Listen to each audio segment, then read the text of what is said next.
श्रीगणेशाय नमः। श्रीगुरुभ्यो नमः। हरि ओम्। अस्य श्रीपञ्चमुख हनुमान् मन्त्रस्य ब्रह्मा ऋषिः, गायत्री छन्दः, पञ्चमुख विराट् हनुमान् देवता, ह्रीं बीजं, श्रीं शक्तिः, क्रौं कीलकं, क्रूं कवचं, क्रैं अस्त्राय फट् इति दिग्बन्धः। श्रीगरुड उवाच अथ ध्यानं प्रवक्ष्यामि शृणु सर्वाङ्गसुन्दरी यत्कृतं देवदेवेन ध्यानं हनुमतः प्रियं। पञ्चवक्त्रं महाभीमं त्रिपञ्चनयनैर्युतं बाहुभिर्दशभिर्युक्तं सर्वकामार्थसिद्धिदम्। पूर्वं तु वानरं वक्त्रं कोटिसूर्यसमप्रभं दंष्ट्राकराळवदनं भ्रुकुटीकुटिलेक्षणम्। असेव दक्षिणं वक्त्रं नारसिंहं महाद्भुतम् अत्युग्रतेजो वपुषं भीषणं भयनाशनं। पश्चिमं गारुडं वक्त्रं वक्रतुण्डं महाबलं सर्वनागप्रशमनं विषभूतादिकृन्तनम्। उत्तरं सौकरं वक्त्रं कृष्णं दीप्तं नभोपमं पातालसिंहवेताल ज्वररोगादिकृन्तनम्।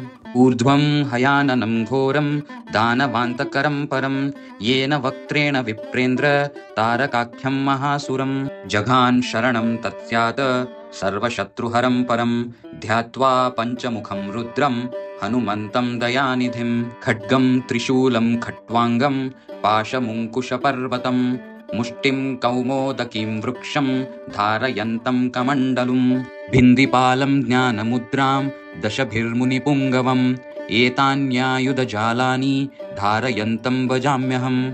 प्रेतासनोपविष्टं तं सर्वाभरणभूषितं दिव्यमाल्याम्बरधरं दिव्यगन्धानुलेपनं सर्वाश्चर्यमयं देवं हनुमद्विश्वतोमुखं। पञ्चास्यमच्युतमनेकविचित्रवर्णवक्त्रं शशाङ्कशिखरं कपिराजवर्यं पीताम्बरादिमुकुटैरूपशोभिताङ्गं पिङ्गाक्षमाद्यम् अनिशं मनसा स्मरामि। मर्कटेशं महोत्साहं सर्वशत्रुहरं परं शत्रुं संहार मां रक्ष श्रीमन्नापदमुद्धर। हरिमर्कटमर्कटमन्त्रमिदं परिलिख्यति लिख्यति वामतले यदि नश्यति नश्यति शत्रुकुलं यदि मञ्चति मञ्चति वामलता। ॐ हरिमर्कटाय स्वाहा। ॐ नमो भगवते पञ्चवदनाय पूर्वकपिमुखाय सकलशत्रुसंहारकाय स्वाहा। ॐ नमो भगवते पञ्चवदनाय दक्षिणमुखाय कराळवदनाय नरसिंहाय सकलभूतप्रमथनाय स्वाहा। ॐ नमो भगवते पञ्चवदनाय पश्चिममुखाय गरुडाननाय सकलविषहराय स्वाहा। ॐ नमो भगवते पञ्चवदनाय उत्तरमुखाय आदिवराहाय सकलसम्पत्कराय स्वाहा। ॐ नमो भगवते पञ्चवदनाय ऊर्ध्वमुखाय हैग्रीवाय सकलजनवशङ्कराय स्वाहा। ॐ अस्य श्रीपञ्चमुख हनुमान् मन्त्रस्य श्रीरामचन्द्र ऋषिः अनुष्टुप् छन्दः पञ्चमुखवीर हनुमान् देवता हनुमान् इति बीजं वायुपुत्र इति शक्तिः अञ्जनिसुत इति कीलकं श्रीरामदूत हनुमत्प्रसादसिद्ध्यर्थे जपे विनियोगः इति ऋष्यादिकं विन्यसेत्। अथ करन्यासः ॐ अञ्जनीसुताय अङ्गुष्ठाभ्यां नमः। ॐ रुद्रमूर्तये तर्जनीभ्यां नमः। ॐ वायुपुत्राय मध्यमाभ्यां नमः। ॐ अग्निगर्भाय अनामिकाभ्यां नमः। ॐ रामदूताय कनिष्ठिकाभ्यां नमः। ॐ पञ्चमुख हनुमते करतलकरपृष्ठाभ्यां नमः। अथ अङ्गन्यासः ॐ अञ्जनीसुताय हृदयाय नमः। ॐ रुद्रमूर्तये शिरसे स्वाहा। ॐ वायुपुत्राय शिखाये वषट्। ॐ अग्निगर्भाय कवचाय हुं। ॐ रामदूताय नेत्रत्रयाय वौषट्। ॐ पञ्चमुख हनुमते अस्त्राय फट्। ॐ पञ्चमुख हनुमते स्वाहा इति दिग्बन्धः।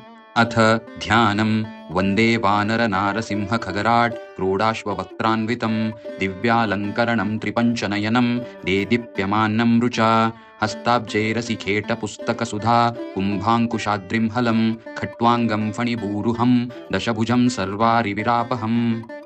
अथ मन्त्रः ॐ श्रीरामदूताय आञ्जनेयाय वायुपुत्राय महाबलपराक्रमाय सीतादुःखनिवारणाय लङ्कादहनकारणाय महाबलप्रचण्डाय फाल्गुणसखाय कोलाहलसकलब्रह्माण्डविश्वरूपाय सप्तसमुद्रनिर्लङ्घनाय पिङ्गळनयनाय अमितविक्रमाय सूर्यबिम्बफलसेवनाय दुष्टनिवारणाय दृष्टिनीरालङ्कृताय सञ्जीविनी सञ्जीविताङ्गदलक्ष्मणमहाकपिसैन्यप्राणदाय दशकण्ठविध्वंसनाय रामेष्ठाय महाफाल्गुणसखाय सीतासहितरामवरप्रदाय षट्रयोगागमपञ्चमुखवीरहनुमन्मन्त्रजपे विनियोगः।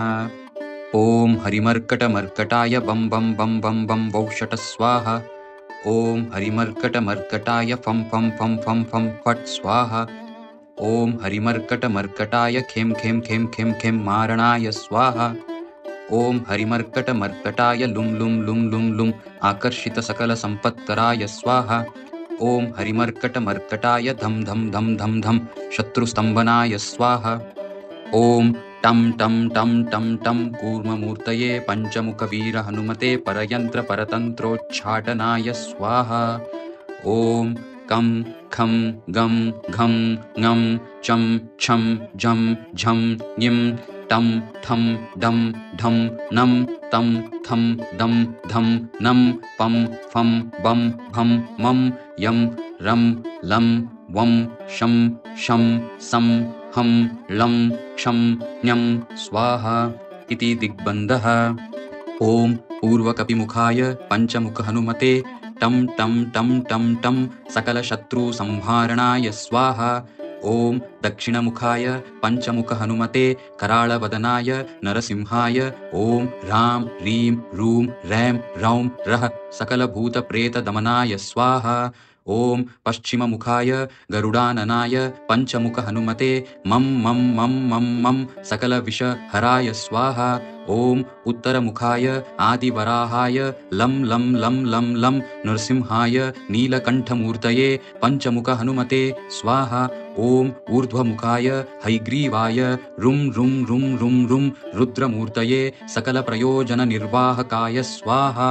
ॐ अञ्जनीसुताय वायुपुत्राय महाबलाय सीताशोकनिवारणाय श्रीरामचन्द्रकृपापादुकाय महावीर्यप्रमथनाय ब्रह्माण्डनाथाय कामदाय पञ्चमुखवीरहनुमते स्वाहा। भूतप्रेतपिशाच ब्रह्मराक्षसशाकिनी डाकिन्यन्तरिक्षग्रह परयन्त्रपरतन्त्रोच्चाटनाय स्वाहा। सकलप्रयोजननिर्वाहकाय पञ्चमुखवीरहनुमते श्रीरामचन्द्रवरप्रसादाय जं जं जं जं जं स्वाहा। इदं कवचं पठित्वा तु महाकवचं पठेन्नरः एकवारं जपेत् स्तोत्रं सर्वशत्रुनिवारणं। द्विवारं तु पठेन्नित्यं पुत्रपौत्रप्रवर्धनं। त्रिवारं च पठेन्नित्यं सर्वसम्पत्करं शुभं। चतुर्वारं पठेन्नित्यं सर्वरोगनिवारणं। पञ्चवारं पठेन्नित्यं सर्वलोकवशंकरं। षड्वारं च पठेन्नित्यं सर्वदेववशंकरं। सप्तवारं पठेन्नित्यं सर्वसौभाग्यदायकम्। अष्टवारं पठेन्नित्यं मिष्टकामार्थसिद्धिदं। नववारं पठेन्नित्यं राजभोगमवाप्नुयात्। दशवारं पठेन्नित्यं त्रैलोक्यज्ञानदर्शनं। रुद्रावृत्तिं पठेन्नित्यं सर्वसिद्धिर्भवेत् ध्रुवम्। निर्बलो रोगयुक्तश्च महाव्याध्यादिपीडितः कवचस्मरणेनैव महाबलमुवाप्नुयात् इति सुदर्शनसंहितायां श्रीरामचन्द्रसीताप्रोक्तं श्रीपञ्चमुखहनुमत्कवचम्।